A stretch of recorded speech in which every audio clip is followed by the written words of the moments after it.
Far to the east in the world of Calum, there is a mountain covered with eternal winter, and beneath this wild winter, the Titan Forge grinds away. For time immeasurable, the Titan Forge has created the most powerful weapons known to the overworld. But power always comes with a cost, and time is beginning to run out. Two heroes have come seeking answers. What mysteries they uncover might well undo the world as they know it. Welcome to Freddy's Tavern, Frostforge. Alright guys, welcome to Freddy's Tavern, Frostforge. We are here with Dren. China mentioned? Dren! And Hagar. Hello everybody, welcome, returning, and yes, and happy and all of that. Yes. And all, and yeah. Alright guys, Hagar has a brand new mini. That's exciting. We have identified who Hagar is. I have to paint her still, but... Yes. That's super exciting though. Dren does not have a new mini, because they did not have any minis for Dren. Yeah. No she minis also for has a plushie on the way, which is really cool. That is awesome. I cannot wait for that to happen. Dren does not have a plushie on the way. Dren needs to get on his game and get some stuff. No, Dren needs merch. I literally don't even know. Bro, Hagar's gonna have a shirt. Hagar's gonna have, like, I don't know, like... All the stuff. fan clubs that you have to subscribe to. Dren's going to have a little note with his name on it. a little note. Signed by Dren. Signed by Dren. By Dren. You know, I could see all kinds of merch for you guys, frankly. You guys have some cool characters. Just a little guy. Buddy would be a staple. Buddy the Dead Crow has to be in there, absolutely. Absolutely. So, alright guys, does anyone want to volunteer for recap, or are we just going to roll and force? Dren, you should do it. You haven't done it yet. Okay, I guess I will. I mean, you can, or we can roll. I don't know. Okay, so I'm gonna grab actually, no, I don't need to roll. No, you really don't, unless... I'm recapping. Okay, you're recapping. Here we go. So, what happened? Here we go. Climbed a mountain. We climbed a mountain. Mm-hmm. And, like, while we were running away from some wolves. Mm-hmm. Then we got into the gates of this one village. We were like, hello? Anybody there? And then nobody was answering. And then this girl came out, and she was like, ah! So that's accurate. So me, Dren, I whacked her on the neck so that she would pass out. Whoa. We didn't kill anybody. We only made them pass out. Mm-hmm. Good people. Yeah, we don't kill innocents. And this ice maiden, this ice maiden came out. And like we murdered her. Mm-hmm. We murdered her. We absolutely destroyed her, and then everybody came back to normal. And then we helped defrost the entire village. You did indeed. Now the village is bustling and lively, and now they realize that their mountain exploded. But yeah. Mm-hmm. So yeah. Sounds accurate. Yeah. Good job, Dren. Very well done. Very well done. Yay, slay! Oh my God, slay! Wow, Yeah, that was a lot. Thank ya. Okay, so Bow. Wait, oh my God. I'm waiting. Oh my God. Something. I'll be right back. Okay. Keep going. Hagar is leaving. Hagar is leaving the table. Oh my God! How dare she? Well, that's it. Episode over. I'm back. Hagar's back. Okay. So Okay. the star of the show's return. She brought her pink little purse. Okay. Well. All right. So, as I believe you guys headed back to the inn to get some much-needed rest, this being late in the afternoon, Yes. and you fighting this ice maiden, and then spending the rest of the afternoon thawing out the villagers with the help of your new friend Mel, who appears she is appears to be a I believe she was she elven or was she human? I forget. I don't know. I should have written that part down. Anyway. I wrote new friend Mel. New friend Mel. I believe she was elven. I remember. She was elven, I think. I will have to listen back because that is why we have a podcast. I think she was like an elven/human. So Check our facts. Oh god. I know. I have to fact check. I have to update this world, my little wiki.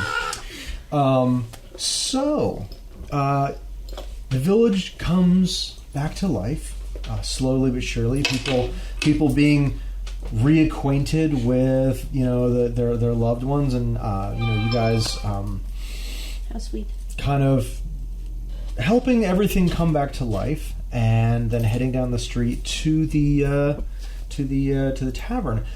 Do you guys want to have your rest first, or do we want to come right back into where we left off? I think didn't we leave off with us going to the tavern and getting sleep? Yeah, We left off with you heading to the tavern. Oh, right, because I haven't long rested yet.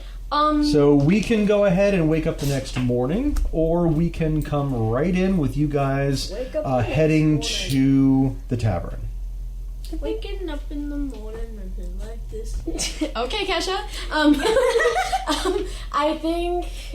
I think waking up the next morning, I guess. Okay. Yeah. Okay. Because, there's not really... I don't think Hagar would do much. She would Okay. just kind of be like, all right, good night, everybody, and then go, die in her bed. Fall into bed. Yeah. Oh yes, die Yep. temporarily.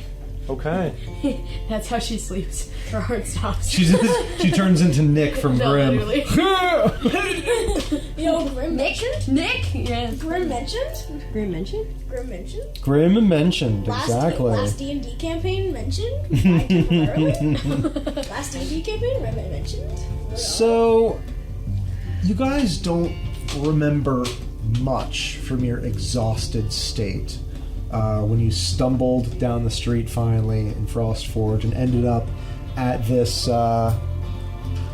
tavern down the side street with a view overlooking the path that you struggled up in the night. The sun blazing into its sunset, casting over the snow. Didn't even see the view. You found your beds. Absolutely. You fell into your beds. You vaguely remember being guided to your beds by Gilda, the halfling that runs the inn. We love you, Gilda. And Gilda. you guys had a dreamless, soundless sleep. Not Dren though. Well, no dreams, and you guys have your 8-hour rest, which I'm inclined to think after your long climb and after the battle, you probably had more than 8 hours. Probably. So Middle of the day. you guys wake up in your respective rooms. 2 rooms, I'm assuming? Yeah. Okay. So you guys wake up in your respective rooms, strangely reminiscent of the ship that you woke up on in separate cabins. Was it 2 days ago? 3 maybe at most? Time has seemed to be so long. So much has happened since you guys saw the mountain explode while you were on The boat that crashed. the boat that crashed. Exactly. The boat that died. The North Star's Vigil. Last D&D campaign mentioned? Indeed. We're just tying it in. Sponsor? Sponsored by We're ourselves? sponsored by a fictional boat? Sure, yeah. Sponsor? Sponsored by that one ship that fell apart. Exactly. Sponsored by that one sucky boat. So as you guys begin to come to consciousness, you hear kind of muffled. You hear voices, a little bit of some clatter of dishes from far away, from through your doors. As you begin to open your eyes, you find yourselves covered under comfortable down quilts in these rough-hewn 4-poster beds. Small windows with panes of glass with frost on them show the glinting sunlight beginning to pour in from the outside. And you awaken in this new environment. What would you guys like to do? I would like to cast prestidigitation on my window and heat it up. No more frost on my window. Just Okay, roll a d20. It's a cantrip. I know, roll a d20. Okay. Okay, I don't think that's possible for a cantrip, but okay. That's Probably the effect it has, not the actual spell okay. itself. Okay. Have your dice out, bro. I think Hagar would have woken up 4 hours earlier than him because she's, technically Dead. she does that. Yeah. Mm-hmm. Well, that's not why she wakes up early. But I think she'd be like organizing her things and like trying to. However, that would work in a roleplay way of changing her spells up. Okay, sure, yeah. A 2. A 2. Yeah, how is this? So you warm up. Yeah. You, as you cast Prestidigitation on the window in your sleepy state, you've not been in a cold environment like this before, so you don't really know the dangers of warming things up too fast. Oh my god. And, Not too fast! your window just goes, and like, there's this crack that just goes across the pane of glass. And that immediately wakes me up. I'm like, what the fuck? What? Oh no. Can I fix that? Wait, actually, can I fix that? So while Dren is doing that, Hagar has been up for around 4 hours, you said? Yeah. And so you only need a half of a long rest in order to get I only your... need 4. Okay. So we're- I probably knew that somewhere. I apologize. No, she wasn't really doing anything. She's just maybe just sitting there, like, looking at the ceiling, like, okay, life today, lifing, just like preparing herself. Okay. I think she's been waiting for, like, audible sounds of life from downstairs to start before she really got up to do anything. Makes sense. And could she hear the glass breaking in the other room? Roll perception. Okay. Okay, so I can do a thing that I can't fix the window, but I know what to do to kind of fix the window. Hang on.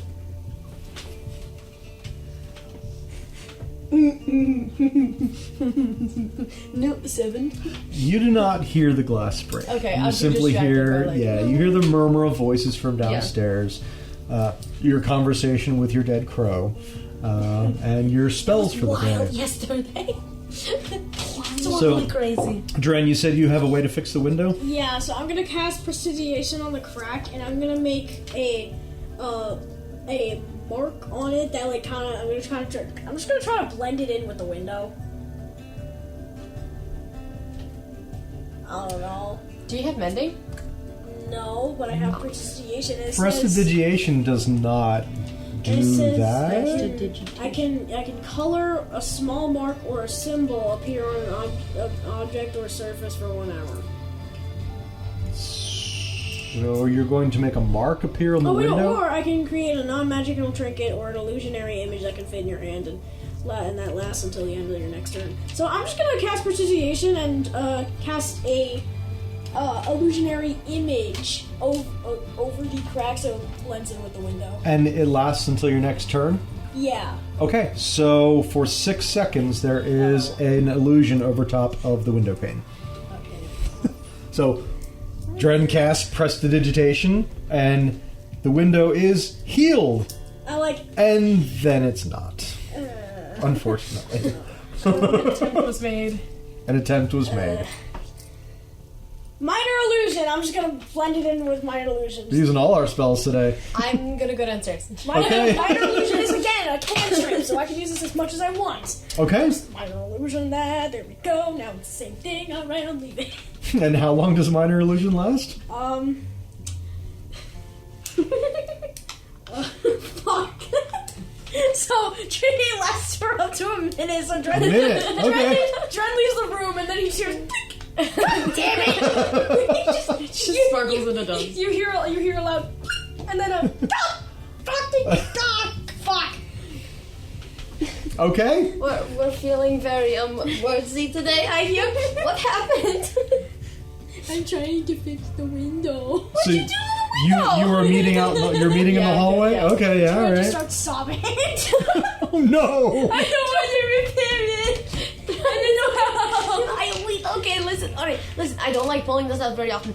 We like totally saved our lives yesterday, so I think it's not really the worst thing to be like, I'm so sorry I broke your window. I don't think they're gonna smite us for it. Hopefully, that would be really mean if they did. We saved your entire village. Now kill us over at that window. So you guys are find yourselves talking in a hallway outside these two like thick wooden doors with these like heavy timbers and like wrought iron nails pounded through them. The floor is basically like a polished, smooth hardwood hallway with rag woven rugs put all the way down the hallway. There are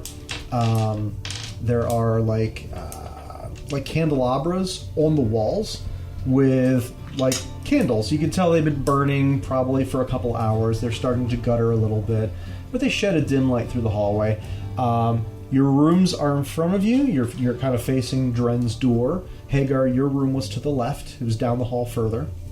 You can see 2 or 3 other doors that direction, and then there is a set of stairs leading down to your right. Yes. Dren. Well, okay, yeah. I saw you had like your spell slots filled. I was like, oh wait, I forgot to do that. Yeah. Okay. So I'm gonna go downstairs. Okay. Yeah. All right.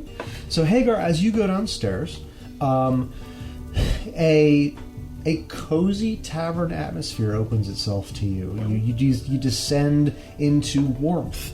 There's like this heat coming up the upstairs is kind of chilly. Yeah. But there's heat coming up the stairwell. And as you descend into the light, into the warmth, the chatter and the clinking of dishes kind of resolves itself. There's a fireplace at one end of the room, and there's a small, not really a bar, but kind of a counter area.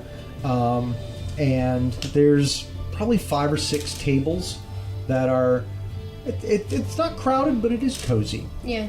And yeah, you see your host from the night before, the halfling Gilda, running back and forth from the tables with several other employees helping to serve the tables and whatnot. And you see a random assortment of townsfolk, and they're eating their meals. And that's what you see as you descend into the bottom. I think I'm gonna walk up to the bar counter thing. Are there seats there? There are. Okay, I will take a seat if it is empty. Okay, yeah. So I'm just gonna sit on some. Yep, you absolutely are able to find yourself a chair. Dren, are you along with, or are you still up in the hallway? Yeah, I'm gonna follow her. Okay, so it's a relatively easy thing to find 2 chairs side by side, and you guys hoik yourselves up to the counter, and there you are.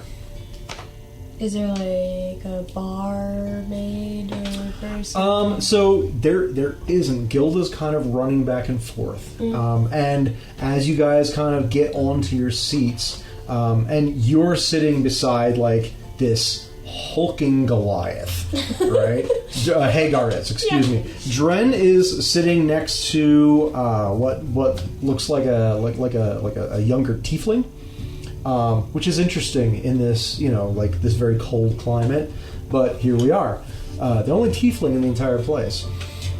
Gilda catches your eye, and not that you've thrown your eyeball at her, she catches your eye, proverbially speaking. And she goes, oh, yes. Welcome guys, welcome back. Did you sleep well? Yes, I slept wonderfully. Thank you. Thank you very much. It's a very very quaint inn that you have. It's an inn, yeah. So, welcome to the Frosty Mug Tavern. Oh, that's such a cute name. Wow. We do try to make our guests welcome. It's a small town, but I've been running the tavern for a while. And she's kind of like, she's got some plates in her hand, and she's like kind of leading off. Yeah. Like she's kind of, she goes, one moment, please. I'll be right back. You're all good. We don't have much in the way of supplies. The breakfast is all pretty much the same, but I will get you guys food in just one moment. Alright, you're all good. Take your time. Don't worry. So she like rushes off, right, and heads over to one of the tables. There's several dwarves and an elf like sitting at the table together, which is again very interesting because they don't tend to. They tend to not really work together all that much. 7 dwarves, you say? Is one of them named Happy? I didn't say 7 dwarves. I said several dwarves. Shoot, can there be 7? There will more than likely be more than 7 dwarves in this village. One of them looks very grumpy. Is one of them named Fee? So she sets her plates down in front of everybody,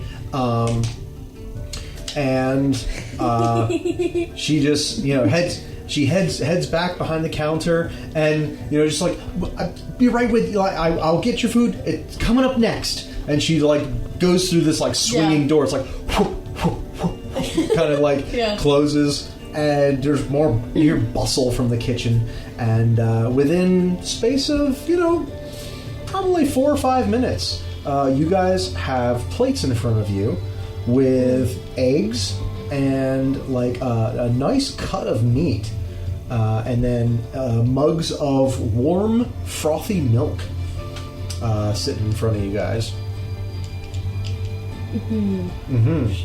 Okay. So the guy next to me. Yes, the Goliath. What's up with him?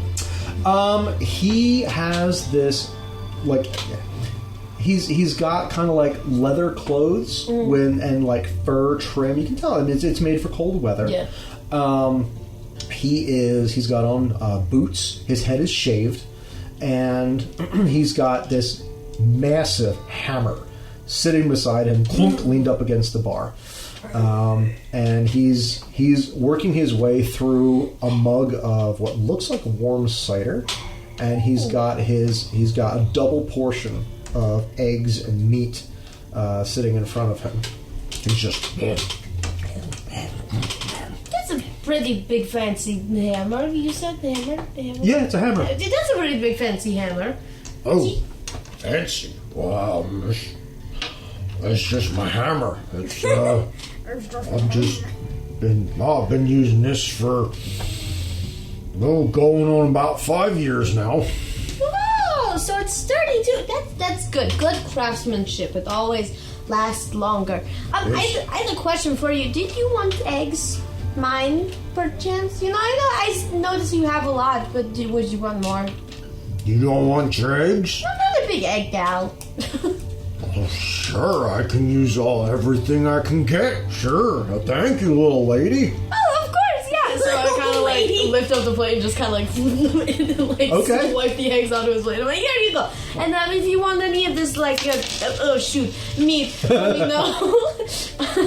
You don't want your meat? I'm not really feeling that hungry. It's more, all of what happened yesterday. It just wears on the mind and the everything. I guess. He just kind of like looks. He's kind of like puzzled. He's like, If you don't want it, that's okay. Just I like food. But don't you like food? I do like food. I just eat different things, Oh, okay. he just kind of shrugs, and he's just like, well, thank you very much, and he just like starts digging into the food that you put on his plate. I do keep my drink though. Does Gilda come back? If you want to catch her attention, you can. Yeah. Yep. So I'm gonna like grab my coin purse, and I'm gonna kind of like try to Yeah. kindly not be like, yo, Gilda, get over here. Yeah.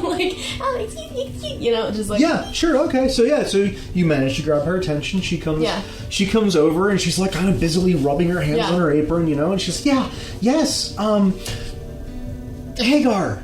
Right? Yes, Hagar. That's me. What can I do for you? I just wanted to give you a little, because it's so busy here, and with everything that happened yesterday and the days before, I want to help you out a little bit. So I'm undoing my coin purse, and then I kind of I'm just in a rush to open it. Okay. And I spill it over and. Oh shoot! Oh my God! I'm so. Oh my God! And I'm just gonna start. Gilda's just like, sweep it up. Oh my and goodness! Just take it.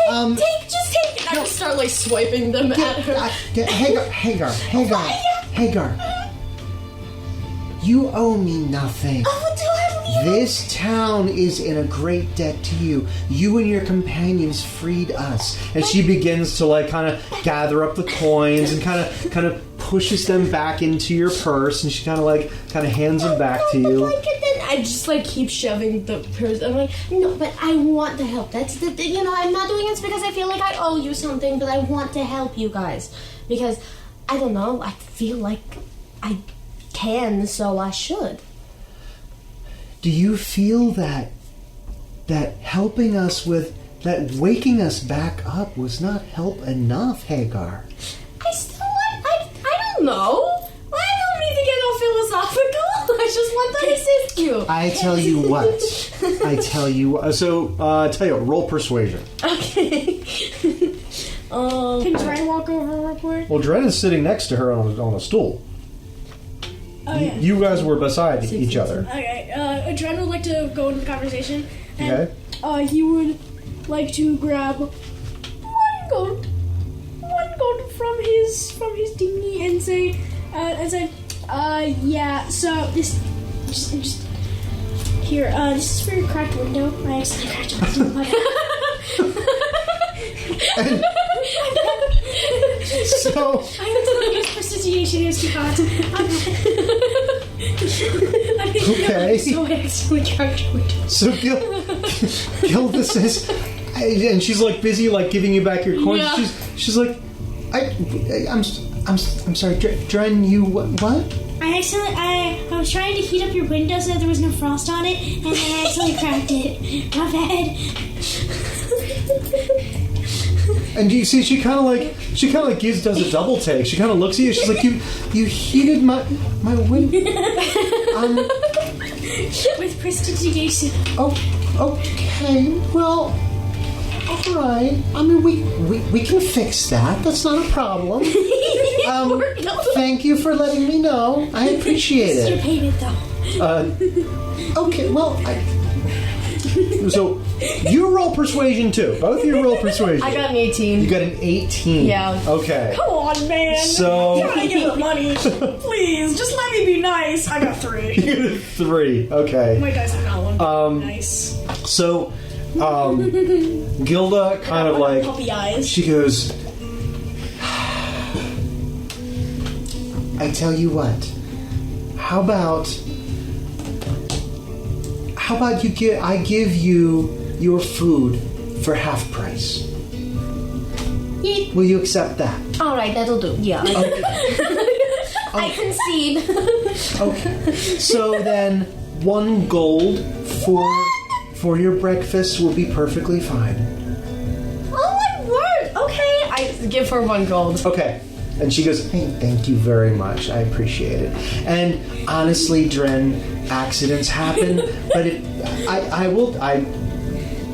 your assistance with fixing the window is appreciated. Thank you. So she takes the gold from you, and she puts that into her coin purse, and she goes, listen, you're welcome to stay here, enjoy the warmth for as long as you like. I have my customers to attend to before they head out on what they're doing for the day, but you guys can head out and explore if you want, or you can stay and enjoy the heat, and I can have more conversation with you in a bit once my customers have cleared out. But in the meantime, make yourselves comfortable. You are my honored guests.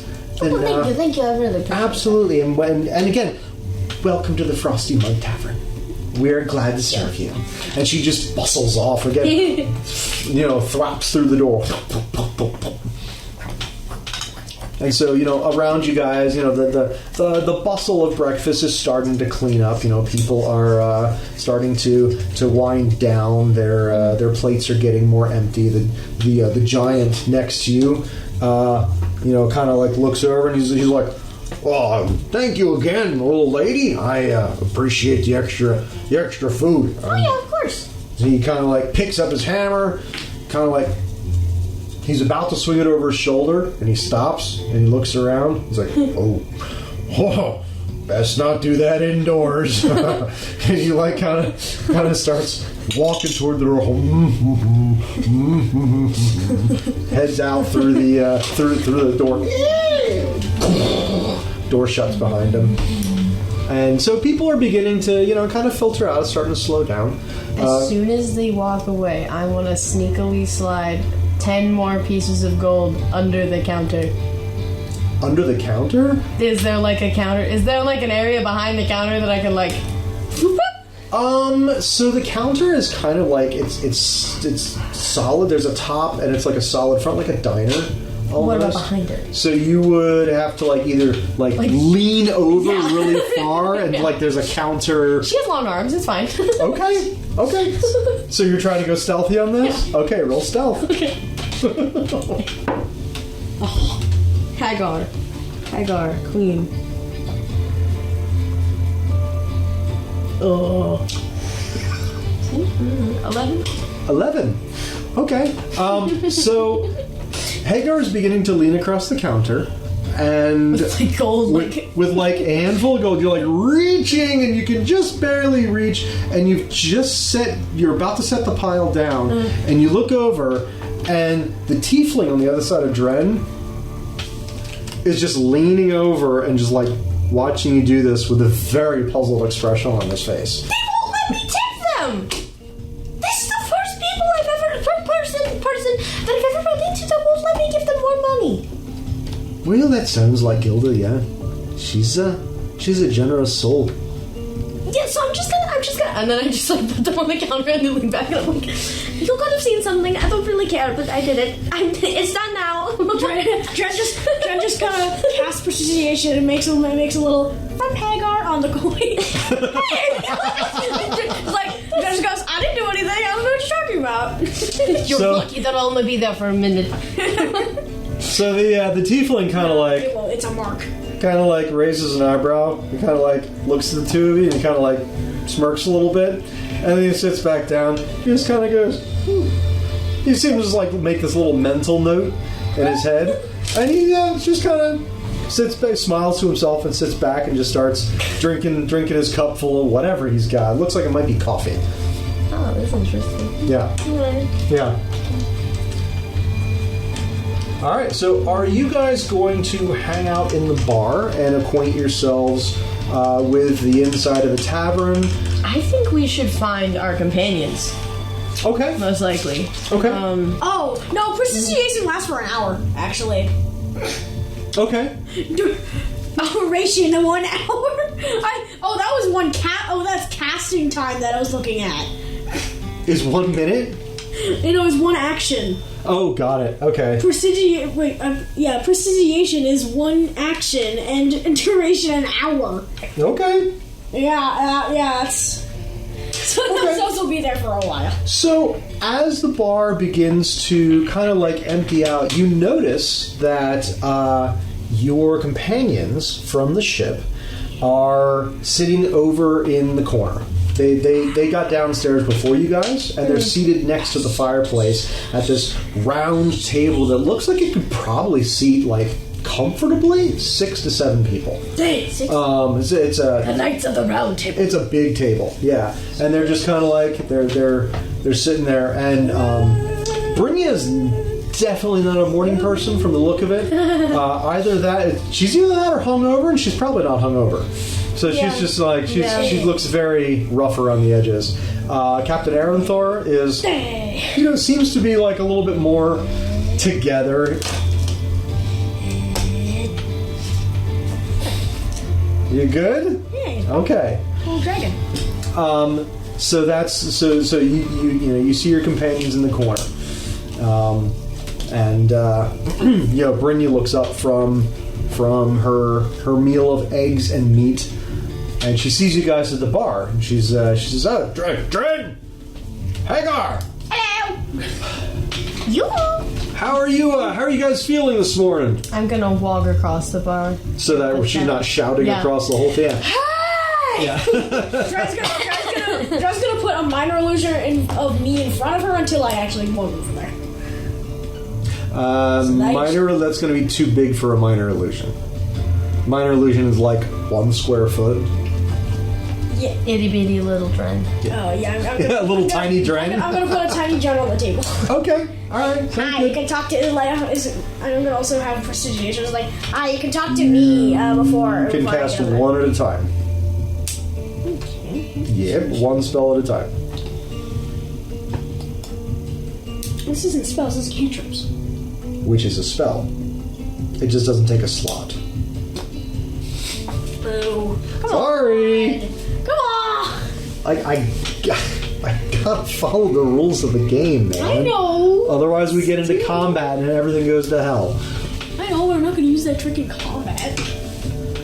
So you can do your illusion. That's fine. Yes. So you have a small Dren sitting on the table. Okay, fine. I'll just have him have subtitles.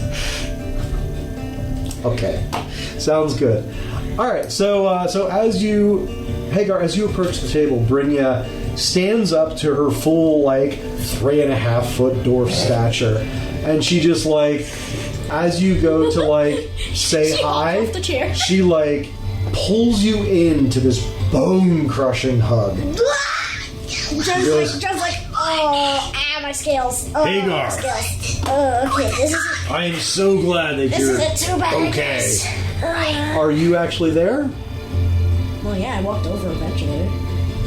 Oh, okay. I thought your illusion was there. I mean, yeah, I placed my illusion there until I got there.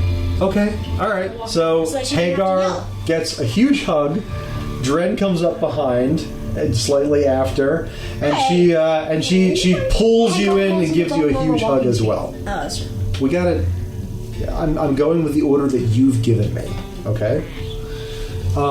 So she's she holds you, the two of you out at arm's length, and big burly muscles, and this her beard is kind of all spread around and everything, and she's like I'm so glad to see the two of you just chipper and awake and alive. That was something yesterday. You guys fought well. That's very kind. Thank you, Brynja. Brynja, I think she's strong. dying. I hope you know. I want to let her go. I did. So Brynja's holding you guys out at arm's length, and the captain stands up behind her and just grabs you guys' hands and shakes your hands and just been like, yes, well done yesterday. I mean, just you guys have done amazing for this town. Thank you very much, Captain. Really just working with you guys so far has been such a pleasure. Please, have a seat, or were you heading out? I was coming to find you guys because I wanted to reconvene, I guess. Oh, perfect. Well, I mean, we kind of got to where we needed to go, but yes. now we have the whole mountain in front of us, and I don't really know if we want to try to look into this at all. I'm not really sure. I was going to, but then I remembered, hey, you guys. Well, I feel like it would be, I don't know, if you guys are up to it, I feel like it would be the best option here to go look and see if we can stop whatever it is that's causing this hurt and chaos. You good? Yeah. Okay. Because there had to have been people down in the forge. And if it exploded, they might be in danger still. Well, that is interesting. My understanding of the forge, the few times that I've been here, is that only the strongest and most practiced blacksmith wizards can, arcane blacksmiths, can use the forge. So it stands empty for months at a time. Weapons and devices and what have you are made maybe every 2 or 3 years in that forge. It's not something that is of constant use. Only when something of great power needs to be made for the kingdom or for an individual. So it's less common to be used. Well, would it have just exploded if it wasn't in use? I have no idea, Hagar. I don't even know what that explosion was about. I don't even know if that was the forge or not. There's so many unknowns. True. Ultimately my main goal was to accompany you guys and make sure that you made it safe to your destination, and I would very much like to see if I can get some of these craftsmen to help me fix my ship and get it back seaworthy. But I mean, I'm not opposed to taking a side trip and seeing what there is to see. Maybe investigate a little bit of what happened and what caused this explosion. Were you guys planning on heading up there right away? Do you know? I didn't really talk to anybody about it. Well- My step one was really coming to get you guys and seeing if you're okay. And then... We are okay, and I will say this: it is thanks to the two of you. And Brynja goes, I mean, very, very much thanks to the two of you. I'm not a warrior by any stretch of the imagination, but What are you talking about? You fight well. Most of the time, I say as... fought. I certainly did fight. You Yes, fought! I did. And you tried really hard. We appreciate did. you for that. I did. But let's not mince words. Hagar, you're much more accomplished of a warrior than what I am. But in either case, I'd be up to a side trip. I did want to check out that forge in town. The blacksmith seemed like he might be an interesting person to get to know. Ooh, does Brynja have a crush on someone? Shut up. Brynja, you dirty dog. And she kind of like looks at you out of the corner of her eye, and she grins a little bit, and her face just turns red. Oh, I knew it. Oh my, yeah, you go get him, girl. You know. Well, I could do with new shoes because Captain, no offense, but I don't want oversized shoes for None? No offense taken. Yeah, no, I don't blame you one bit. I'm sure in a town that is situated on the side of a mountain, you would be able to find some sort of outfitter. True. I wonder if they let me stick my toes out of it. You would need to ask. Again, I've only been here like 2 or 3 times. True. So, But when I find shoes, inevitably I will give you yours back. And he kind of like glances down at your feet to the like torn toes sticking out of the boots, and they were kind of ratty to begin with. He goes, I don't really need them back. Oh shoot, I totally messed them up, didn't I? My bad. I'm sorry. That's, it got us up the mountain. It's fine. But it'll free up some space in my pack. How gentle. Alright. Well, Dren, would you like to go? I mean, okay, it's gonna be. I'm assuming it's gonna be dangerous since there was a giant hellish monster talking to us and possessing people. That kind of signals a little bit of danger. Yeah, you could say. So, would you like to continue, or because I'm really intrigued and I don't know. Well, I mean, as long as you blow up shit with me, then we should be good. So let's do it. I will absolutely keep doing that. Let's go. But first shoes, and Brynja has to, Brynja's yeah. Alright, so I'm gonna go buy shoes. So as you guys are discussing this, the front door to the tavern opens up, and this young dwarf comes in the door, and he let's see here. So he kind of goes up to the bar, or up to the countertop, and he kind of hauls himself into a chair, and you can see he's kind of his clothes are like a little bit more he's a little bit more well dressed than everyone else, but roll perception quickly, both of you. 16! Okay. Perception? 16 plus what? Could it be investigation? No, because you're just kind of noticing this off the cuff. Fuck. Alright. Perception. That's an unnatural 20. Okay. Let's I go. got a 9. Okay. Don't laugh too hard. The lace curse.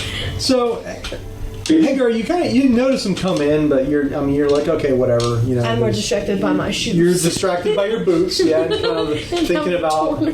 Yeah, you're a little embarrassed that you tore him up for the captain, but you know, it's whatever. You got it worked out. Dren, you notice that this guy, like, he's kind of. Blake second eyelid. He's kind of like looks like he's kind of like out there a little bit. You know what I mean? Does that make sense? Like not. He seems like kind of like distracted or He seems distracted. He seems a little. Yeah, I guess distracted is a good word. He like, if you wouldn't know better, you'd think that he might be just a little bit drugged. Or possessed. But yeah, so he comes in and he's just kind of like, gets up on the counter, or gets up on the counter, starts dancing. Dren's still like investigating. But what's wrong with that guy?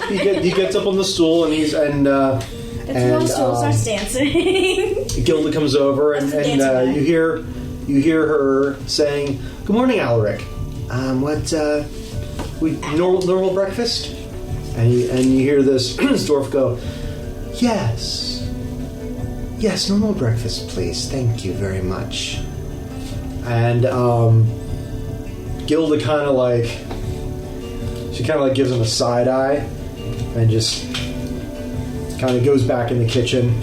And this dwarf is kind of sitting at the bar. Doesn't really do much. He's just kind of like staring straight ahead. And yeah.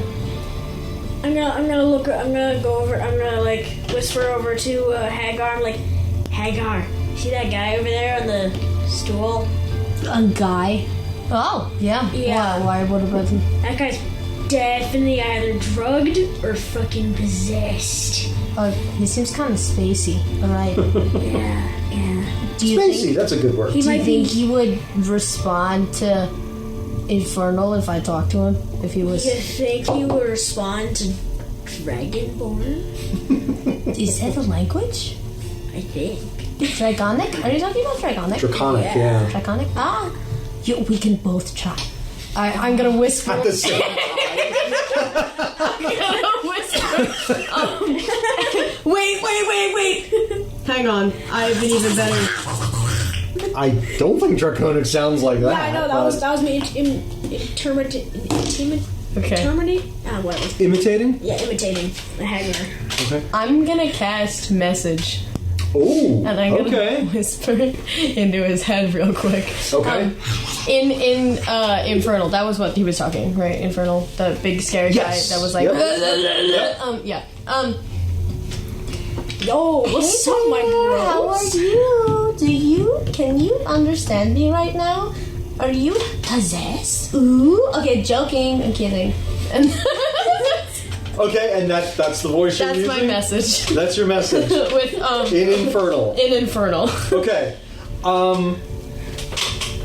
You see, as soon as you start talking mentally, his shoulders tense.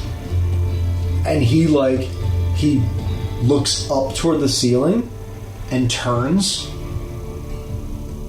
And he just looks over to the left and looks to the right. And his hands grip the edge of the countertop. Okay, I'm gonna cast it again. Okay. I am continuing in Infernal. Uh-huh. I am your evil overlord, and I'd like you to meet me outside. That's what I'm gonna say. Okay. Dren, we're gonna meet this guy outside. Okay, I whisper. So I'm just like, meet me outside. Dren, we're gonna meet this guy outside. I'm gonna say in Dragonic. Are you casting message? Or are you just saying it out loud? Wait, actually, hey, Hagar, can you give me message so I can message that guy in Dragonic? That's not how that works. Fuck. Alright, I'm gonna have to... I can try to translate. You say what you want to say, and I'll try to say it also. I'm gonna walk next to him, and I'm gonna whisper it. Okay? Are you doing that, or is this the conversation you're having? This is a conversation. Just Okay. give him a second. Let's see if he goes So outside. yeah, as you guys are doing this, he you see, he very slowly slides off the stool, and he puts his foot down on the ground, and he looks around, and he goes, and you see, he starts muttering to himself, right? Can you hear what he's muttering? No. Well, no, you're across the room, but you can see his mouth moving. Can I try to read his lips? Can you read lips? Sure. I don't know. Can I? Yeah, roll! I mean, What should I roll? canonically, sure, I guess, yeah, you can. I guess it would be, I'm gonna say you can pick either perception or sleight of hand. Sleight of hand? Because that would be like a thief type thing. That's... Yeah. Yeah, but sleight of hand is... Not investigation. I say in the strangest voice I've ever used in my life. Okay, so yes, you can use investigation. Yes, you can roll investigation. Okay. Don't mind me. Okay, Don't mind me. please. 25. 25. Holy shit. Okay, so I guess canonically Hagar can read lips. But as you kind of squint and you kind of look, he turns, he's turning to face you as he turns around. Yeah. You know what I mean? So he kind of spins, but as he is muttering to himself, you catch a couple words. You catch Titan and blessing and fear and worship. I'm just gonna start punching Dren in the shoulder. Can you repeat? Titan, fear, blessing, and worship. This is sounding trying to get hit in the shoulder. Okay, so I'm literally. Okay. So Sorry. I'm just gonna start whacking you. Just be like, Okay, Loki. So, as he begins to kind of he turns, he's turning toward you and then away from you as he spins to head toward the door. yeah. Right? And Gilda comes out carrying a tray and a mug, and she's like, Alric!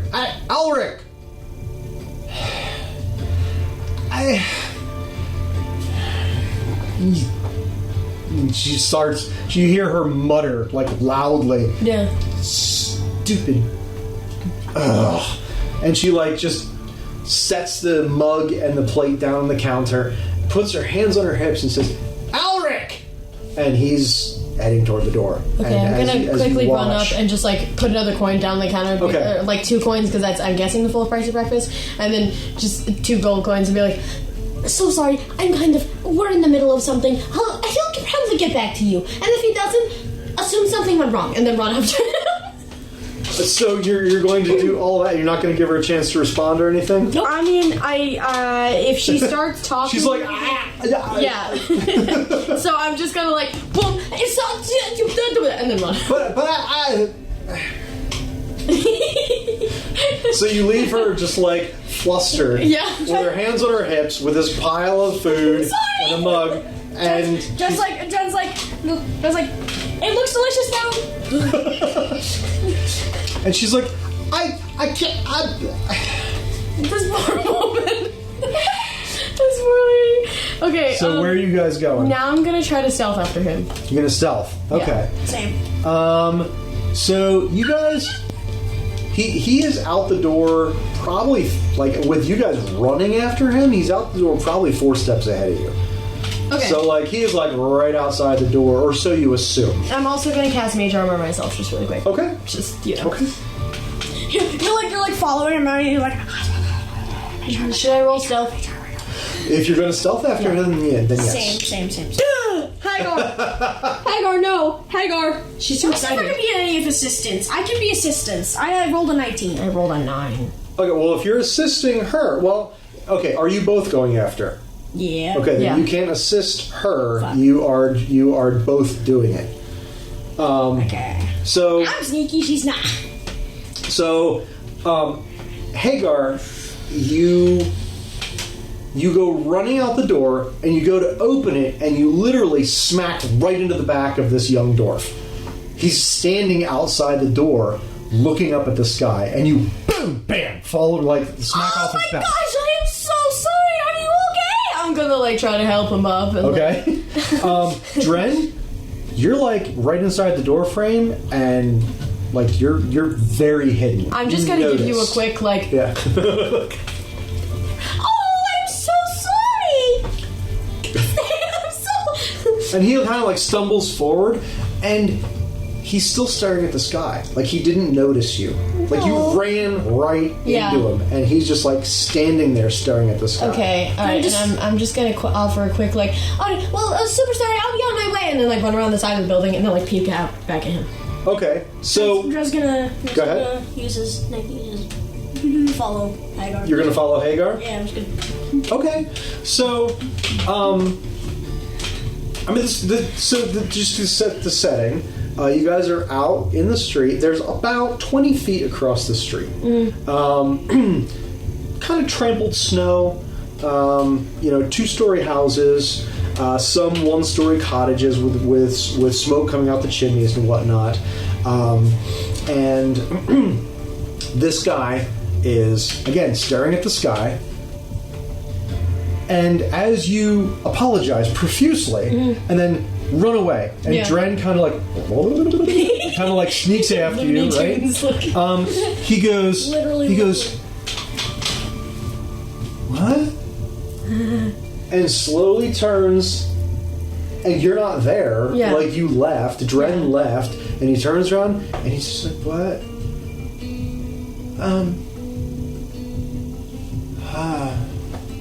And he just, as it like very slowly turns around and just misses both of you. Yeah. Dren. And then just kind of shrugs a little bit and looks back up at the sky, and then begins to kind of wander off down the street. Dren's gonna. I have an idea. What? It's kind of insane. And I need you to tell me if I'm being way too crazy right now. What? Okay, so I think I'm going to act like that voice or something, and I'm going to, like, tell him that, I don't know, 2 messengers are being sent to him or something like that. Like, me and you, and, like, describe us, or, like, maybe, I don't know, the other 2. Okay, well, and first then, we whisper to him in Dragonic first. Okay. Actually, wait. Yeah. Let me whisper to him so he doesn't see me still. But, like. He's kind of walking away from us. Okay. Just go do it. Yeah, so he. I'm trying to talk to you with the plan that I have. Yeah. That I've made. That plan is good. I haven't explained it all to you. So I'm going to ask him, tell him to lead us up the mountain to where his master is. Or to where the Titan Forge is, or to where the blessing is, or to where the worship is. Or, like, I don't know, something. Like, what do you think I should tell him to lead us to?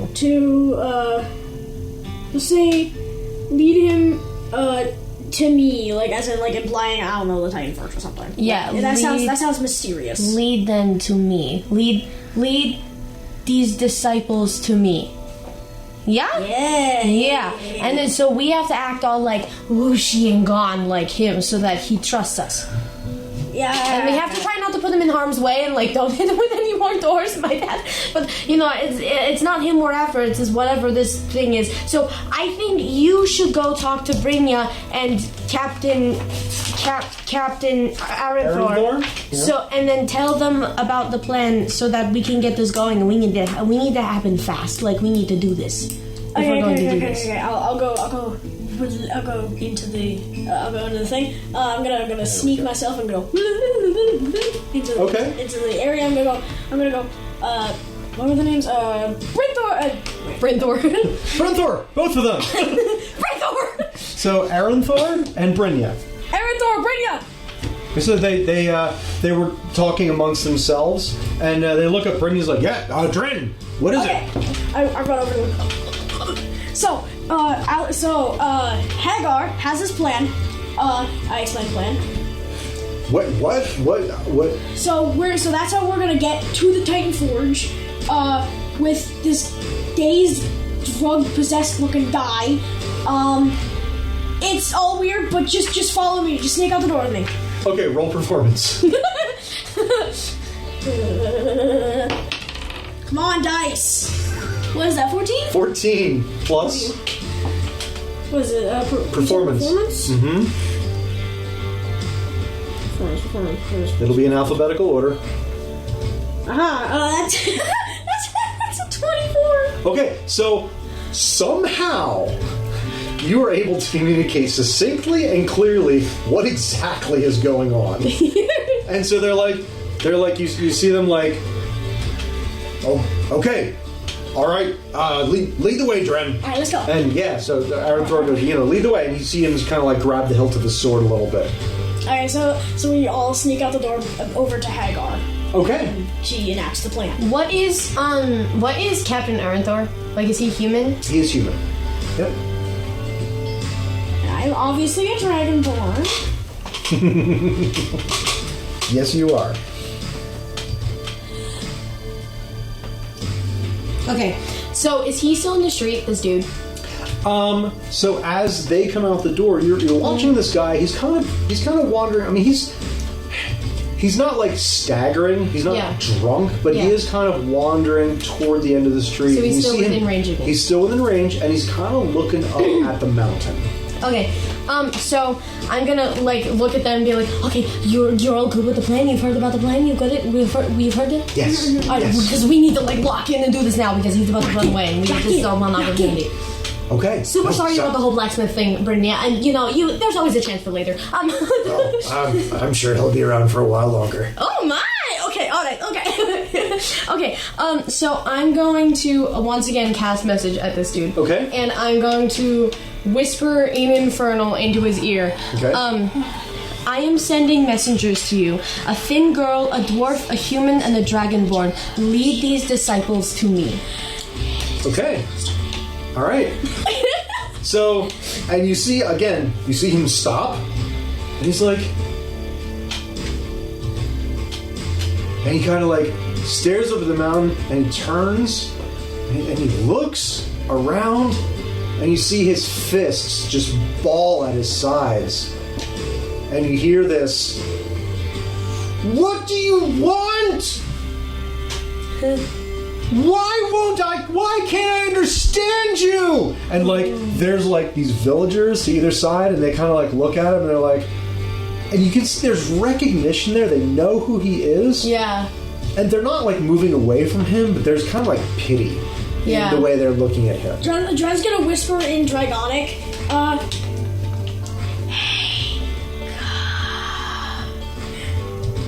So you're about 50 feet away from him at this point, and you don't have message, so...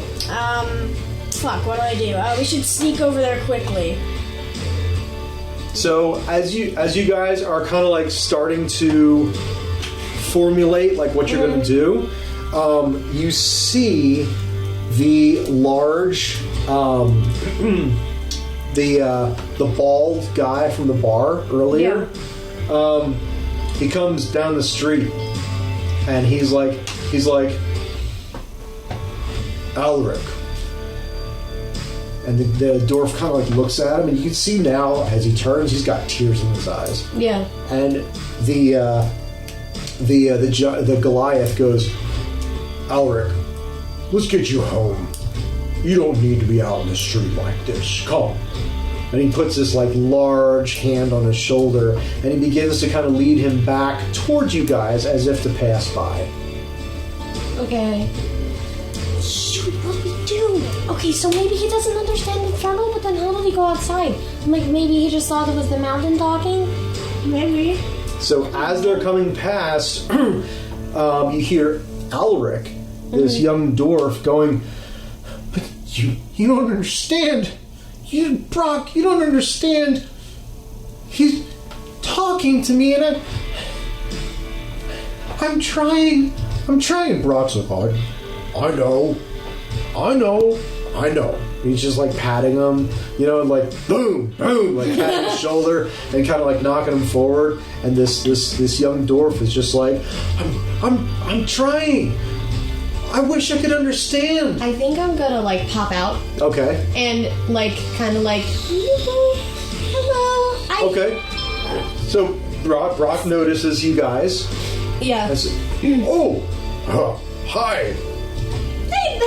Hey. How are you doing, little lady? I'm doing pretty well. What's going on with your friend? Ulrich. Oh, this is Alric. He's my special friend. He's He's your special friend. he and he kind of like looks down at Alric, and he's like, he likes to shout things in the street. No, but like, can I speak with him for a second? Well, sure. So Yeah. I'm gonna like get on level with Ulrich, like maybe Okay. not like crouch down, but like I'm gonna look him in the eye. Okay. And hey, I know what you're hearing. I know. All of these people. No offense, big guy. All of these people, maybe. Brock. Yeah. Hi, my name is Hagar. No Hi, offense Hagar. to you. But all of these people, they say you're crazy. You're not. I know. I understand. I get it. You're hearing a voice, right? And it's talking to you in a language you don't get. Yes. All right. Yes. Yeah. I'm trying to hear. I'm trying to understand. I know. When I found the cave. You found a cave? When I found the cave and he spoke to me, I brought him back to the village. And very few people understand. I wish I could. I wish I was worthy of understanding him. But when I found him and he made me his and he sent me back. Okay, alright, so I have an idea. Hear me out, alright? So I motion at myself and everyone, all my companions, we have also heard him, and he told us to come find you.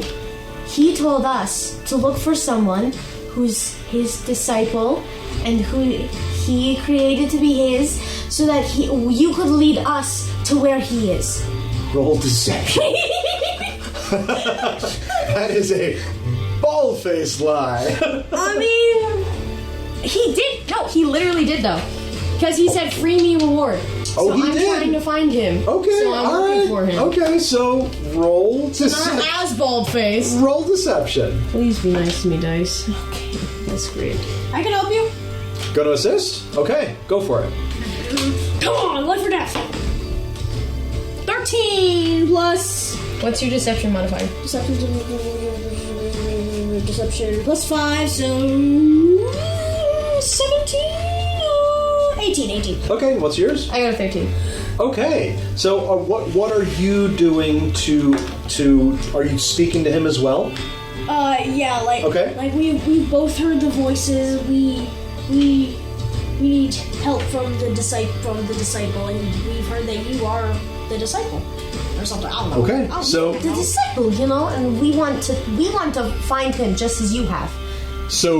like Alric is just looking left and right to you guys. Yeah. And he's like, you see this intensity begin to form in his eyes. Yeah. And he's like, you've heard him as well. You're new here. Did he bring you from afar? Yeah. Did he speak to you? Yeah, and I can understand him. I gonna say in Infernal, Okay. like, is this what he sounds like? See, and then I'm gonna go back to the comment. Like, yeah, I can translate for you and for everyone, which is why he sent me. That's my purpose, to help you and to guide them all to salvation. See, like he is starting to get Yeah. super excited, right? Wait. And Brock is kind of like listening to all this, and he's like, he's kind of like scratching his head. He goes, Oh, Brock. well, look, Hagar, and dragon guy. I'm Dren. Dren, okay. And, I mean, no offense, but Alaric probably needs to get back to his father. He's not doing well, and I think, you know, him being the mayor and all, he'd probably want to have his son back, especially if he's having an episode, you know? Oh yeah, but I've heard in the past that it's best to hear them out, you know, so that we can kind of work through it with them, and then hopefully it'll make more sense, you know, once he realizes, like, Oh my God, you know, wait. once it's clear. Oh my God, Does that wait. make sense? I have an idea. I'm not really sure. I have an idea. Okay, so is he like looking at the snow? Who? The Alric. Looking at the snow? Yeah, like and stuff. Well, at this point, he's looking at you guys. Looking at the ground or something. No, he's looking at you guys. Okay, so I'm gonna have a I'm gonna put prestigiation. I'm gonna put bring them to me on my clothes. I'm gonna put that. We are sending this guy to psychosis. Oh my god. And technically, the other guy has to see it. I'm gonna pretend like I don't see it. Oh, Yeah. So you're going to put a minor illusion of writing. No. Prestigiation. So it lasts It for would an have hour. to be a minor illusion. No. You create a let's see. You make a color, a small mark, or a symbol appear on an object or surface for 1 hour. So that Not could- words though. Yeah, A color, a small mark, which Yeah. would be like a line or something, or a symbol, which words are a symbol. Maybe like a letter, but it's not like. Yeah, you're pushing the edge of what your cantrips can do a lot. So if you want to do this kind of stuff, I would research into you're level 7. You could do a lot of illusionary magic that you probably would need to dip into for that kind of stuff. I'll do minor illusion and I'll put that on my chest and I'll have that just like there. So what's the illusion? It's gonna be a sentence. It's gonna be like a bring them to me. Right, I'm saying you can't do that. With minor illusion. With minor illusion? All right, so let me let me look it up. Let me look it up quick. I'll do some research between now and next time. Minor illusion 5e. Let's see here. Sound or an image of an object within range that lasts for duration. If you create a sound, an image of an object such as a chair, muddy footprints, or a small chest, if a creature uses action to... Okay, so you can either create a sound or an object. It can't create sound, light, smell, or other sensory effect, physical interaction. Okay. So I can't have it's- sound. What's that? So I can't have sound in my minor illusions. You can create a whisper or a scream or beating of drums or other sound you choose. Okay, Wouldn't so yeah. it have to be either a sound or something Yes. else? It has to be a sound or the thing. In that case, I'll have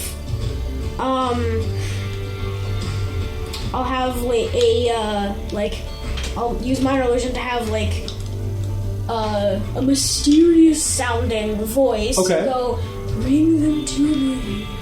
Okay. Yeah. Okay. All right. So, Alaric kind of he perks up, and he kind of looks at you, and he kind of squints a little bit, and he looks around. And did you have a source for the voice, or is it just kind of sourceless? It's sourceless. Okay. So it could be coming from everywhere. Because I don't know where the fuck the cave is. So then Brock also kind of looks around. He's like, Did you hear something? What the? And Alric is like, yes, I think that's him. yes, yes. I've been telling you, Brock. So, I still think we should get you home, Alric. I have to get to work soon, but My religion. I need to. He is the chosen. It might be best if you go ask your father if you can take us to the area you've been talking about. That way he knows, your father knows where you are, and you, what's the guy's name again? Alric or Brock? Brock. Yeah. And you, Brock, you can get to work, and then Ulrich will ask his dad, and then everything's fixed because we're trying to help Ulrich, which is, so I think maybe his dad will let us, and even if he doesn't, maybe he'll let us tomorrow or something. So then everybody's happy. Okay, roll persuasion. Okay. Please. Okay. I would like to help. Okay. Come well, on. hang on. If you're going to say something to help persuade, then yeah, roll. If you're just going to assist her, then she gets to roll twice. Okay, then I'm gonna assist her. Okay, so then you roll twice. Take the higher score. I'm gonna get good rolls. Don't drop it like that. What was your higher score? 8. So then plus 3, so that'd be 12. I think. Nope. Okay. Plus 3 would be 11. Yeah. So, Brock kind of like, he goes, well, look, thanks for the extra breakfast and everything, but if it's all the same to you, you can come along. I can introduce you to the mayor. All I meant is that Ulrich goes home and asks his dad. I'm not saying we have to go with him. Okay. I just meant he should ask his dad first, so that his dad knows where he would be. Okay. Well, why don't you come along, and then you can tell the mayor what you want to do, and I'm just gonna take him home and make sure he's okay. All right. Okay. And he just kind of like puts his head on his shoulder or to the one side. He kind of thinks a little bit. You can tell the expression on his face. He thinks this is what he was first trying to say, but he's not sure because there's been a lot of talking. Yeah. He's like, okay, well, all right, well, come along, I guess. Come along. Come, Ulrich. And Ulrich just kind of looks at him. He's like, okay, Brock, okay. And so they begin to head down the street in the direction toward the center of town. Okay. All right, so you guys follow? Yeah. Okay. And Brynja and the captain are kind of bringing up the rear. So you guys are kind of going through town. I forgot they were there. Yeah. So the villagers are kind of going about their business, and you guys head down the street and to the main street, and there's kind of this big square area that all the streets kind of branch off of. There's a north, a south, an east, and a west, and the square is the center, right? And there's kind of this larger house that sits in the center of the square, and so Brock comes up. There's no guards or anything. There's just kind of it's a village, Yeah. And so Brock comes across the larger square area, kind of goes up to the entrance and kind of knocks on the door with his big fist, bang bang bang bang, and the door there's a long pause, and then the door is opened by this large dwarf.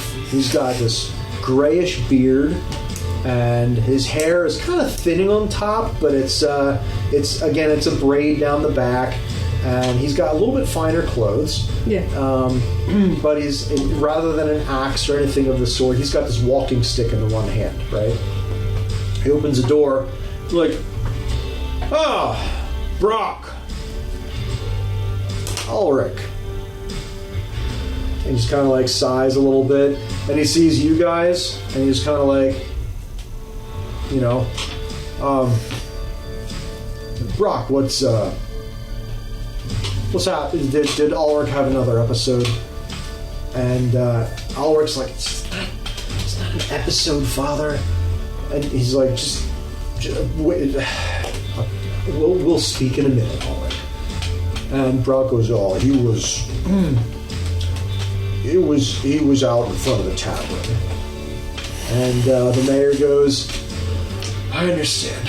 Thank you for bringing him home, Brock. I appreciate it again. And he looks past the two of them. He goes, kind of begins to usher Ulrich in the house. He goes, may I help you folks? Hi, we want to help your son. Hi, we're, yeah, what? Yes. Brynja's just kind of like, Thank you, Brynja. sure. Yeah. Oh, you wanna? Well, I guess. You wanna help my son? Well, I mean, what? No offense. I first of all, I appreciate what you've done. I've heard about what you guys did for the town. Oh yeah, Appreciate it. Strange happenings. Indeed, But certainly. you free the town from whatever spell was going on. So I thank you. Having said that, my son is having trouble. I don't know that. I don't know that anyone really understands exactly what's going on. Are you familiar with? Are you a priestess? Are you clerics? We understand the arts of what has been going on recently. The art of what's been going on? Okay, undo. I'm gonna let Hagar talk. 'Cause I don't fucking know. That was supposed to sound cool. Well, roll persuasion. What's fun? Roll persuasion. You're having a conversation. Shall I say the weirdness of what's been going on? 14, okay. Plus persuasion? I might be able to not sound stupid. Persuasion, that's a 19. 19. Okay. So the mayor kind of like, Yeah, don't sound stupid. he kind of like looks at you. And he like glances over to Hagar, and he looks at the captain and Brynja. He's like, "You're familiar with the arcane arts?" Very incredibly. Do you want me to show you an example?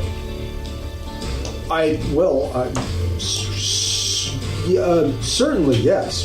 Please. Alright, so I'm gonna do something a little weird. It's gonna seem a little strange to you, but you know. I'm gonna cast Toll the Dead on an inanimate object nearby. So that Okay. there's just the bell sound. It's not really Okay. gonna do anything because it's necrotic damage. So it's Okay. just gonna be a bell ringing through the air. Okay. And so I'm gonna just quick do that and Okay. then, like make a show of like the hand motions. Yeah. Be like, boom, you know. Okay. Be like, see, I can do that and a bunch of other stuff, and I'm pretty adept at it. Okay. Have you dealt with the mind? Many a times. Certainly. Well, it certainly can't hurt. My son. Come in. There's no point in standing out here in the cold. The wind is like kind of whipping past you guys. So he begins, shows you in, and it kind of looks over the captain and Brynja, who would look very uncomfortable right now. So he begins to lead you down a very short hallway into a well-appointed dining room.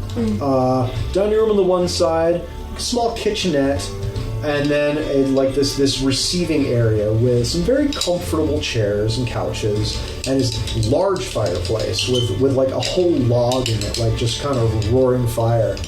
And he says, I've had my son. Where to start? My son has been a part of this village. I mean, my son and I have been a part of this village since as long as we can remember. We've been watching over the goings on and taking care of guests and various wizards as they go to use the Titan Forge. And my son was well on his way to replacing me until perhaps 6 months ago. And he kind of like settles down into this chair. And Alaric at this point has kind of like disappeared up this set of stairs. And you can see upstairs, there's no back to the stairs. They're just kind of like open. It goes into this loft area. Mm-hmm. And there's like 2 doors up there, and Alaric has kind of disappeared behind one of those. And the mayor says, well, sit, please. And he goes, Kronos. And this taller dwarf comes out of the back. He's kind of dressed in this suit. He goes, please, warm tea for my guests. And the dwarf kind of like inclines his head and disappears into the kitchenette area. So he goes, it's about 6 months ago. My son enjoys exploring the mountains. He was interested in the forge, he was interested in the mountain as to why we have an everlasting winter, looking into all of those things. And he came home about 6 months ago, changed. Claimed he was hearing voices, claimed that he had found a sacred cave that connected him with some spirit, a titan, he said. Okay. And he was going to bring this message to this entire village and the world beyond. And he would go off into strange flights of fancy, where he would just be captured by a cloud in the sky or the sight of the mountain itself. And it's simply gotten worse in the past couple of days. And ever since, well, apparently, and he just kind of like gestures up toward the roof. Yeah. Apparently, since the mountain exploded and for some reason this village was frozen by this creature that you slew on our behalf. I am at my wit's end. Dragonborn, you say you know the arts. If you would speak to my son and discern what is going on, I would greatly appreciate it. We have reason to believe that whatever he's hearing, because I do believe he's hearing something, like, you know, whether it be his own mind twisting words around in his head or whether it be an actual source, he's hearing something. And we have reason to believe that it sounds similar to the language of Infernal. Infernal? Yeah. And I am, I've read a lot of books in the past, and I have taught myself the language, so I understand it. So what we want to do is we want him to take us to where the supposed sacred cave is, and we want to see if we can find out what might be the source of his delusion. Yes, yeah. And perhaps if there's like, you know, this could be the case of not to scare you, but a curse of some kind, which we can also dispel if we figure out what it is. So I think if we find the source, we figure out how to help your son. Dragonborn. Yes. You concur with your colleague? Yes, we have dealt with this many times before. Okay. Not a specific type of thing, but many types of arcane stuff, like no, not stuff. We have dealt with like stuff with this before, where people have seemed possessed, and we found like the source of it. Like sometimes it's spirits, sometimes it actually is a curse, and other times people are actually going insane. But we can fix that too. Roll deception. None of this is to scare you, of course. We just want to be clear with our intentions because you're his father. And if there's something you're not okay with, like heading into the mountain, we want to be clear. And 19. Okay. So he kind of like listens to you, and he kind of like looks at Hagar, looks at Dren, and is what of your companions? Are they So our boat crashed on the way over, and they were the captain and the... What are you called? I look at Brandon. I'm the first mate, Mayor. Yes, captain and first mate. So we watched the mountain explode from out in the water, and it kind of like wrecked our entire ship. You saw this? Indeed. Yes, and we've spent the last several days working our way up here to you guys. Okay. I had more of a wisdom-worthy way to say that, but okay, yeah, that works too. Well, speak up. Well, no, This is a conversation. Well, you can't undo what somebody else already said, because I had like a cool little way of saying that. Like, I was gonna say, like, oh, they deal with the physical dangers while we deal with the arcane dangers. You can certainly add that on. Yeah. Yeah, I'm gonna add that on. Okay. So. Okay. Well, I mean, one thing at a time. Your ship crashed? Yes. Well, it was more completely exploded by the wave of crashing sound and force that came out of the mountain collapsing. Oh, they're okay. It was a big thing. Might have been the thing that froze you guys. Oh, It was distinctly. I please understand. None of us remember the destruction of the mountain. Right, of course, yeah.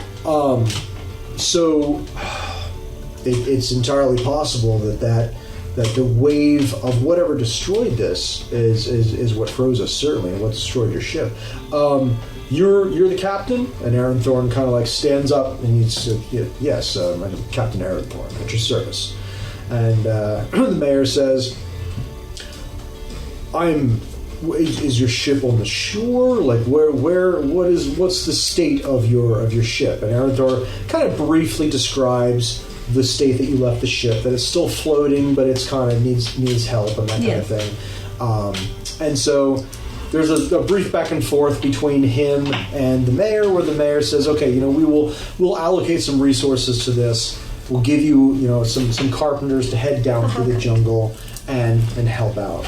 And Brynja listens to all of it, and she goes, well, it's all right with you, Mayor, and I'd like to, and with you, Captain, I'd like to stick with Hagar and Dren for a while and see some of this through. I feel like they're going to need some of my muscle on their side. And Captain goes, yeah, that's understandable, Brynja. Yeah, let's do that. We can meet back in 24 hours or so. And meet back where in 24 hours? We can meet back in the village within. I suppose it takes a little longer than that to get up here. How about we'll meet back in the village square in about 3 days? All right, yeah, that sounds good. So I was going to say, if we had to meet down at the ship, that would be a rush. We'd have to jump off the top of the mountain to get down there. So then the mayor turns to you guys, and he says, as to taking my son of the mountain, we had thought it best to keep him away from the thing that obviously drove him mad in some capacity. Yes. But given the circumstances of your arrival, perhaps it's better to go with your expertise. We certainly have tried everything else, and things seem to be getting worse. And I do think that the things that I've heard and seen so far about the condition of your son, I do think that the more he's driven away from it, the more he wants it. It's like kind of like an addicting drug of the mind. Understood. This curse must be like pulling him in, and the more he's driven away, he wants more. Understood. That makes a sort of sense. I can. We can certainly plan this. I will yield to your wisdom in this, as you obviously have more understanding of what's going on, perhaps, than what I do. By the way, I apologize. This was very.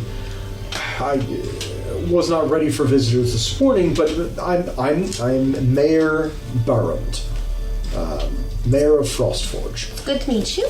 You as well. So while you are here, feel free to call on me as needed in this matter. If there's anything that clearly there's something else going on here. Clearly. Oh, of course, yeah. Given the state of the mountain and the state of your ship. So yes, feel free to use the resources of the village as your own as you investigate this. But if you feel the need to take Ulrich up the mountain, he, I'm sure, would be glad to accompany you, and I will put his well-being in your hands. All right. Thank you very much for your open attitude. It's so refreshing. I will, at this point, take anything that you guys can do. He is beyond my help at this point. All I can do is keep him safe. So at this point, Kronos comes out of the back with the tea. Has set it down in front of you. Yeah. And Dren is going to flavor it a different flavor because he doesn't really like tea. He just didn't feel like saying this. So he's going to cast prestidigitation on it, just like flavor it to his liking. That's fair. He's like, oh, this tea's very good. I'm glad you like it. We import it from the mainland of Caleb. Ooh, fancy. I take a sip of it and I'm kind of just like, it tastes like leaves. Dren just goes, Hagar, what's your favorite flavor? What's my favorite? You know those blood cakes that you made the other day? That was really Blood good. cakes flavor. That's really good. I like those leaves. I personally am not one for tea myself, but I've found that most people coming from the mainland appreciate a spot of tea. Hagar has like a mental moment of, oh my god. You know, last time I drank a bit of tea, it was in a hag raven's hut, and then she tried to kill me afterwards. That is a thing. It certainly was. Yeah, it was a big deal. You are well versed and well traveled, apparently. That's where I got my skirt, and I kind of like hold out my skirt and like wiggle it around the wall. Like, isn't it so nice? It is a beautiful skirt. Oh, thank you. So, when would you like to begin this expedition? Up to the mountain, or did you need any supplies in town? Well, I believe we should probably get, for me, new shoes. I lift up my foot, and it's obvious. Oh, yeah, yes. And then yes. I think Ulrich will definitely need supplies, because we don't want him getting hurt. And if, God forbid, something happens, we have to send him back alone, because there's no way that we're going to be, like, fighting with a kid, you know, like, so we're just gonna take care of it, and then he'll head home. And he needs to be prepared for something like that to happen. All right. Obviously, you know best, but I would hope that you would keep him accompanied. If he's in your company, I will. But if it really comes down to it, and there's a horrible, terrible situation, he really shouldn't be there. You know. Understood. I will leave it up to your judgment, but please do keep him safe. He is not himself lately, and he's not well. Yes. So, all right. If you are looking for your outfitters to get boots, because obviously there is a tanner down on the South Street, on the left-hand side, by the name of, hang on, I know I have this somewhere.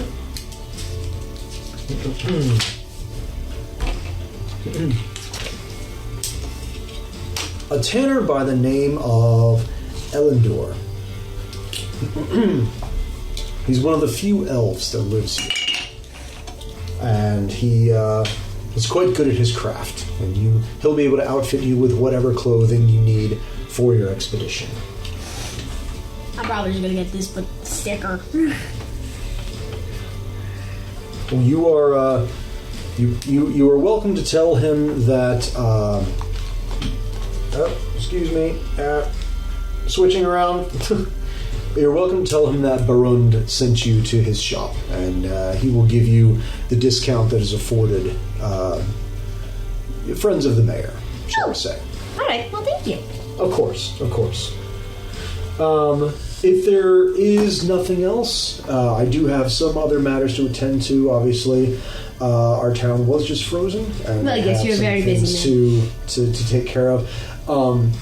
Please let me know when you're ready for your expedition, and I will set you up as best as I can. Of course. Thank you very much for your understanding. Of course. So he stands, and he kind of like sees you out to the front door. Door squeaks open. Cold wind blows through the square as the door closes behind you guys, and you find you and Brynja and Dren and the Captain Aranthar are all outside in the square. What's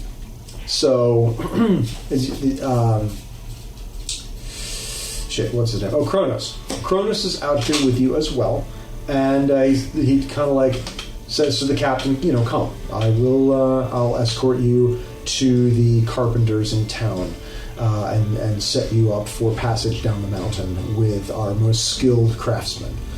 And Aranthar says, all right, I'll head down the mountain. We'll try to get the ship put back together, or at least make plans for that. We will meet back in the town in 3 to 4 days. I thank you for the safe passage and for the excitement. Hopefully we have none on the way down. Look, if you on the way down figure out what that stupid shrine was about, let us know. I will certainly do that, yes. It haunts me. My every waking moment. Start thinking about that shrine. Because we didn't figure out what it was for. Wait. Who are you talking to? The captain. The captain? Yeah, because I still have the. Yes, you did desecrate the shrine. It's like, yeah, because these, and if it's a bad idea to take these into back. You what? I said if it's a bad idea to take them, I should probably put them back. I can certainly put them back for you if you feel that that's a good idea. Yeah, we don't know. Not for sure, It's not for sure if anything horrible happened because of it. Well, I will take my leave. Brynja, take good care of them. I will, Captain. They have my axe.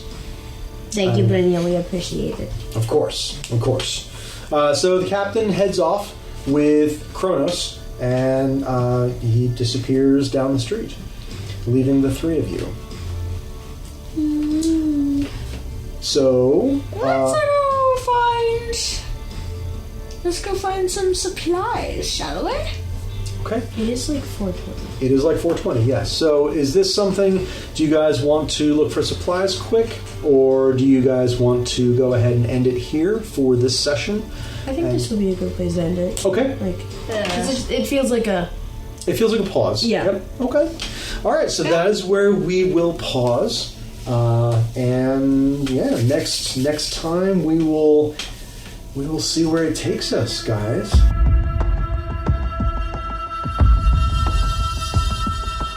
And as the shadows lengthen and the echoes fade, remember, some tales aren't over. They're just waiting for the next chapter. Be sure to follow along with our unfolding story on the next episode of Freddy's Tavern, Frostforge. tune in and download our latest episode wherever you get your podcasts, and make sure to leave a 5-star rating and review as well. Join our community on your favorite social media platform to discuss the story and find things we think are worth clicking on.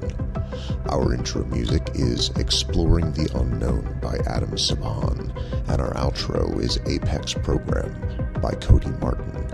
Music and sound effects are licensed through Soundstripe.com. Freddy's Tavern is a registered trademark of JL Good Studios. All rights reserved. I'm Joel Good, your Dungeon Master. Thanks for listening, and we'll see you next time on Frostforge.